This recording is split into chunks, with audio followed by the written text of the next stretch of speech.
Assalomu alaykum Shahram aka. Tayyorgarliklar bilan charchamayapsizmi? Va bu jangga o'zi umuman tayyorgarligingiz juda qisqa muddatda bo'ldi. Tez orada bo'ldi. Umuman bu jangni qabul qilish va tashkillashtirish kimdan fikr chiqdi va qanday tashkillashtirildi? Bu planda yo'q edi. Yaqinda orada men o'zi Amerika qo'shinlarida uchib ketishim kerak edi. Bilsangiz agar prikazimiz chiqdi, WBA prikaz berdi jahon chempionligiga. Hozir kelishuvlar ketyapti. Hozir faqat chislosida datasi aniq bo'lishi kerak. Shunga qarab Amerikaga uchib ketishimiz kerak edi, lekin o'sha yarim yildan oshiqroq jang bo'lmadi. O'zi bir jang o'tkazib, bir soperniklarni cho'sut qilib, ringni cho'sut qilib o'zimizga kelishimiz kerak edi. Как раз shunaqa bo'y qidirgan edik. Lift promotiondan bizga taklif berildi. Yana O'zbekistonda o'zimizning muxlislarimiz yonida bu narsaga men yo'q deya olmadim. Vaqt men o'ylayman jangdan keyin 2 haftadan kun ichida Amerikaga uchib ketaman. Va jangni qabul qildik. Raqib ham yomon emas. 30 ta jang, 25 ta g'alaba, rossiyalik yaxshi sportchi, bir ikkita o'zbeklar bilan tushgan, yaxshi sportchilar bilan tushgan. O'zimiz uchun bu chorlov desam bo'ladi, yana o'zimizni sinab ko'rish, qani shuncha vaqt mobaynida qanaqa trenirovkalarni qildik, shuni mevasini ko'rish va keyingi jangga tayyorgarlik ko'rish. Raqibingiz sobiq WBA yo'nalishida chempion hisoblanadi. O'sha regional yo'nalishlarda va ikkita o'zbekistonlik sportchi bilan Firuzbek Yo'ldoshev va boshqa sportchilar bilan raqibingizni qanchalik darajada o'rganib chiqdingiz? Raqiblarni ustozlarimiz bilan birgalikda tomosha qildik. Kamchiliklarini, kuchli tomonlarini, har bitta raqibga bizlar alohida yondashamiz va ularni qiyinchilik qanaqa slabi tomonlari bor va kuchli tomonlari bor. O'shani qidirib, shunga mos taktika qo'yamiz. Taktikalarni qo'yib bo'ldik. Hamma podgotovkalar o'tdi, sparring jarayonlar, dietalar, 3 mahalliy trenirovkalar hammasi o'tib ketdi. Endi xudo xolasa 2-3 kun qoldi jangga. Faqat vesni tayyorlab, rangga chiqib, nimani mehnat qilganmiz, nimani so'raganmiz, nimani ustida atrobotga qilganmiz, shuni qilib chiqish bo'ldi. Hech qanaqa hayajonsiz, hech qanaqa переживанияsiz, просто nimani qilib bilaman, shuni chiqib qilishim kerak bo'ldi. Bu mening ishim.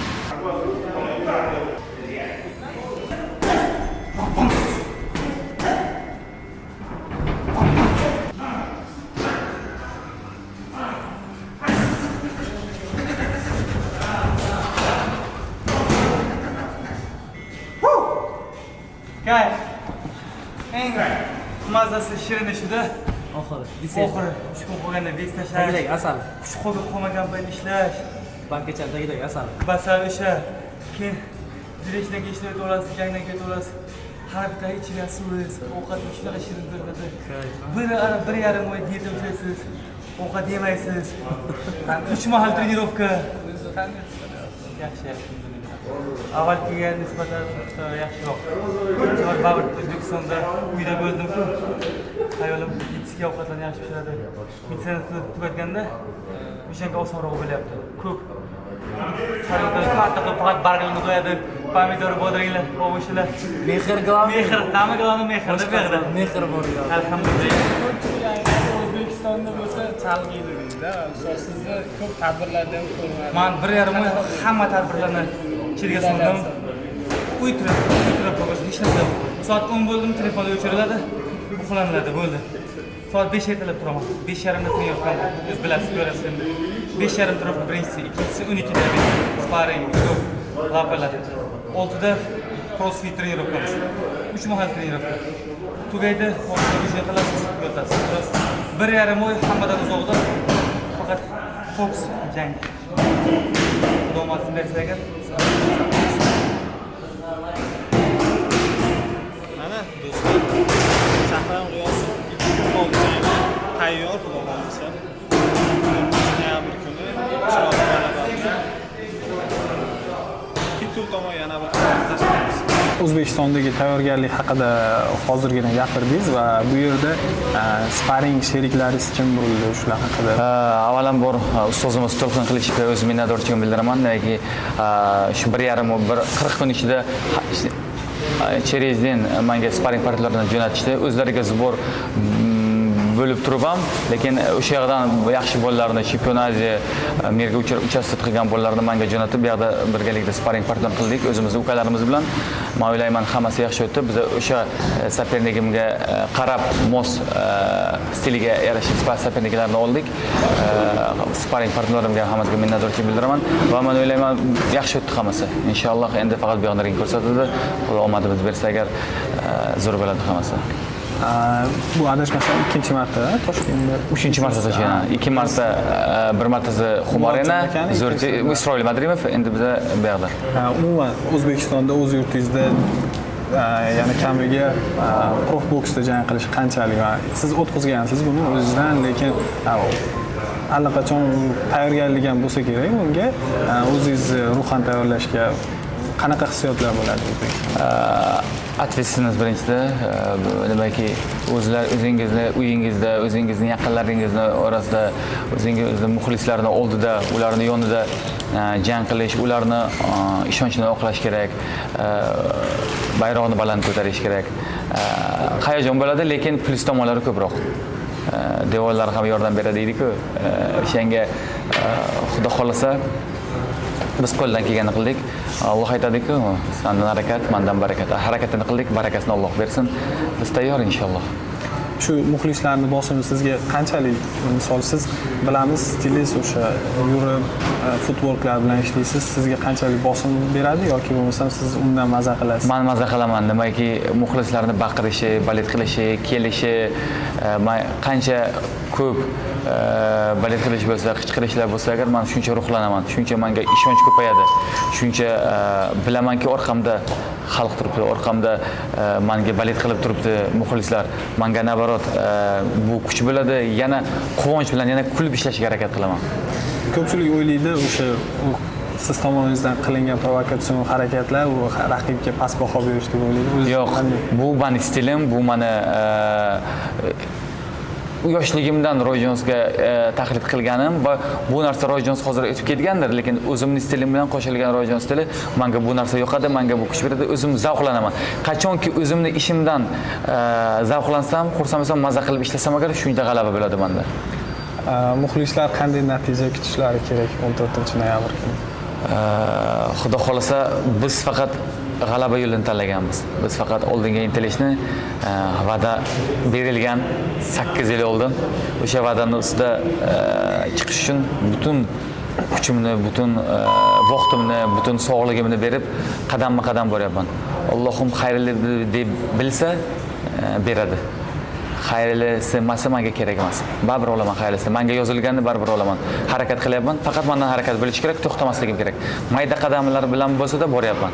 Alhamdulillah kam qoldi, juda oz qoldi.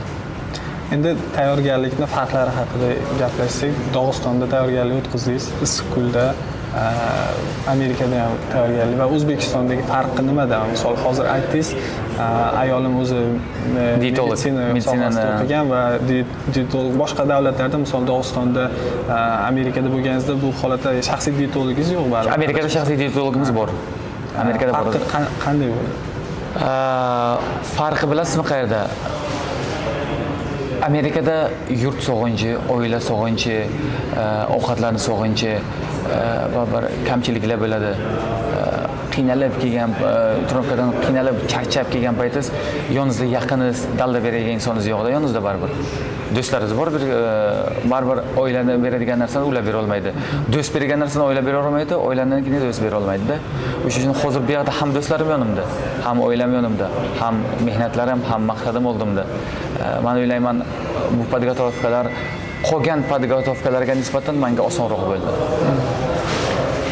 Va WBA yo'nalishi siz va Rolli Ramiro o'rtasida jangga buyruq berdi va bir oy davomida bu muddat tugaydi va Xudo xolasa indinga kelishuvlar bo'lishi kerak. Natija aytiladi. 13-noyabr kelishuv va tugashi kerak va chislosi belgilanishi kerak. Shunga qarab biz Amerikaga yo'l olamiz, Xudo xolasa.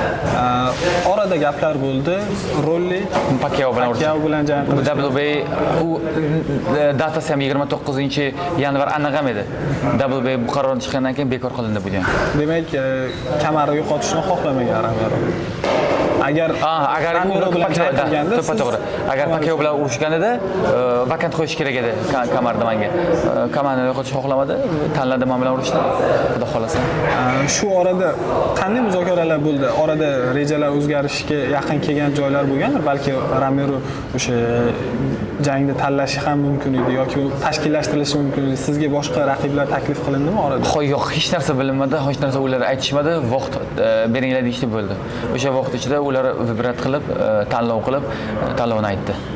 13-kuni aniq bo'lishi kerak, xudo xolasa. O'sha qaror berdi, переговорlar tugalanib, o'sha data belgilanishi kerak. O'sha so'ramoqchi bo'lganim, yana sizga o'sha step aside to'lov puli taklif qilindimi agarda?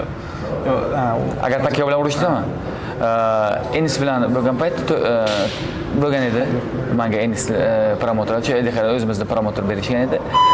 Bu yoqda hozircha pul taklif qilishmagan edi. Nimaga u konkretni datasi ham yo'q edi, pechat qo'yilmagan edi.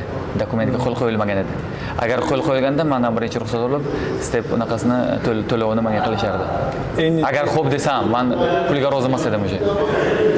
Enisdan aytib o'tdingiz, o'tgan safar intervyumizda aytgandingiz va u o'zini 154 poundda yaxshi his qiladi deb. Va 3-raundda nokaut g'alaba qozondi va Virgil Ortiz bilan hozir chaqirib endi kelishuvlar bo'lishi mumkin. Ortiz ham 3-raundda nokaut bilan g'alabaga erishdi. Ikki jang haqida nima deb o'ylaysiz? Men o'ylayman, Enis hozir yana gapingizni bo'ldim. Enis WBA yo'nalishida Crawforddan keyin vaqtinchalik chempion hisoblanadi va WBC yo'nalishida Ortiz vaqtinchalik chempion hisoblanadi. Bu haqida juda zo'r jang bo'ladi. Agar ikkala urushsa, men o'zimning stavkamni Enisga qo'yaman. Men o'ylayman, 10-raundgacha olib bormaydi Enis. Uzoq 10-raundga to'xtatadi. Juda qattiq Enis. Tan olish kerak, Enis kuchli hozir. Enis qarangda, hozir artistda udar bor deymiz, vunosiz bor, kuch bor deymiz. Enisda ham kuch bor, ham udar bor, ham IQ bor, ham tezlik bor, ham чувство distansiya hammasi borda unda.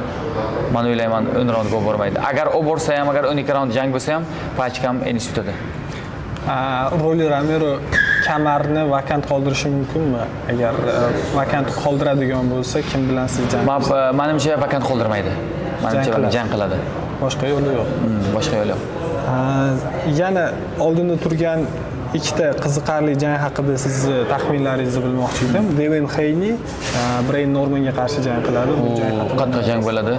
Men o'ylayman, endi bu yoqda Normanning fizikasi kattaroq, massasi kattaroq. Haney pachkam может yutishi mumkin, lekin Norman Haneyni to'xtatib qo'yishi mumkin. Ko'rdik Garsiyadan nima bo'ldi-da Haney. Garsiyadan ancha udar kuchliroq Normanni. Men o'ylayman, juda qiyin bo'ladi Haneyda. Pachkam Haney yutishi mumkin, lekin yiqitib Norman yutishi mumkin. Yana bir jang Garsiya Barrios haqida.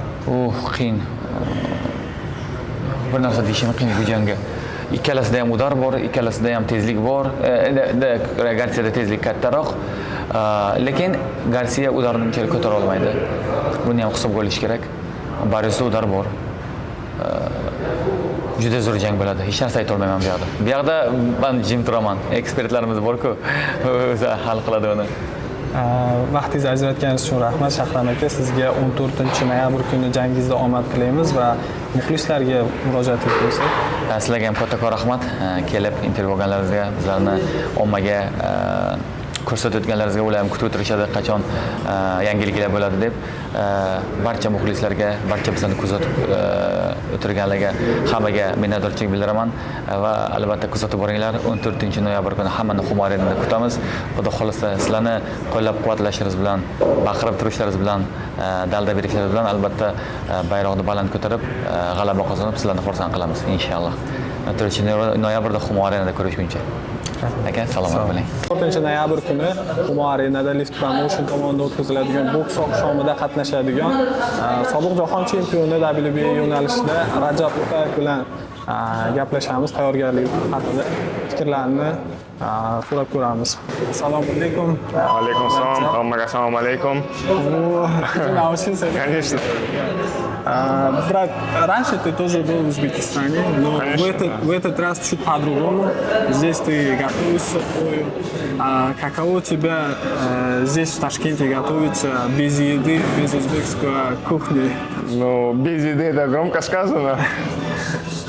Тренироваться здесь одно удовольствие. Здесь очень хорошие условия именно для бокса, спортзалы, все, тренера. Единственное, что здесь трудно, соблюдать диету. Это ваше гостеприимство такое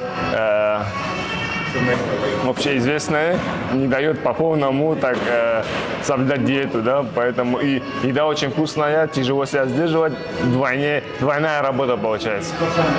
Вообще, у тебя получается поехать куда-нибудь, сдержаться, покушать где-нибудь? Я и в Соединенных Штатах, и у себя дома намного легче мне держать диету, чем это происходит здесь. Здесь много друзей, гостеприимных, которые постоянно тебя пытаются кто-то забрать в ресторан, и отказывать как бы неудобно, это считается неуважением, и ходить и не кушать тоже как бы тяжело. Поэтому приходится где-то срываться, да. Но, в общем, я на этот бой не гоняю не так много веса. Я перешел, считай, на 2 категории вверх. Так что у меня чуть-чуть есть запас, где я могу и позволить себе немного побаловаться. У вас с Шахраном такой дуэт получилось. Последние 2-3 боя вместе готовитесь. С чем это связано? И ты уже перестал ходить в Америку, здесь сам готовишься. В чем связано это? В Америку я не то что перестал ходить, просто у меня бой в Ташкенте. Я не вижу смысла лететь в Америку, тренироваться, надо возвращаться сюда. У нас знания есть, все есть, мы можем друг другу помочь, подготовить к бою, выступить. И когда уже в дальнейшем, если серьезные бои будут в Штатах, мы по-любому будем лететь туда и проходить полноценный сбор в Америке. У тебя последний или да, почти 2 года уже прошло, с последний бой, да. Большой перерыв, сейчас нужно вернуться и уже не без видели больших пауз. Видели, да. Он тоже такой приятный парень, подходит, говорит, я знаю, говорит, у тебя тут много друзей, но если я что-то могу сделать, какая-то моя помощь нужна будет, я всегда на связи, если что, обращайся, да. Очень приятно, когда твой бывший соперник, да, соперник, да, он мой друг, как бы знак, приятель, приходит тебе и говорит, что чем может помочь, спрашивает. Приятно. Ты проиграл единственный проигрыш у тебя в бою, в чемпионском бою. Сейчас уже 14 у тебя соперник россиянин. После этого какие планы у тебя? У нас сейчас весь акцент на вот этот TKO боксинг, вот это, что Дана Уайтом. У нас вроде бы планируется подписание контракта. Сейчас нужно просто провести здесь бой, встряхнуться. Считаем, мы 2 года пропустили, надо провести такой бой. И уже в феврале месяце, в апреле уже как бы у них начинается шоу, этот TKO боксинг с Дана Уайтом. И будем уже там как бы держать газ. Также говорили, ты сам рассказывал об этом, есть возможный бой с Сергеем Бахарчуком. Да, как раз таки на вот этот TKO боксинг они предложили первый бой с этим Богачуком. И это отличный бой, чтобы вернуться, как говорит. Это получается 154 паунтов, да? Это нет, у них получается, именно вот у ТКО 154 паунта нету вообще категории, да. Там бывает у нас супер welterweight и супер welterweight. И вот у них нету супер, короче. Там у них есть 147 паунтов, 66 700, и уже сразу идет там 160 паунтов, 72,6, да. У них нету, вот, получается, 154 паунта. И получается я 147, там, с 66 поднимаюсь уже на 72,6, да. Все понятно, брат. Тебе желаем удачи, 14 ярких побед. И обязательно после боя здесь покушаем нормально, да? Вот это нет. Я сразу, бой провожу и ранним утром улетаю.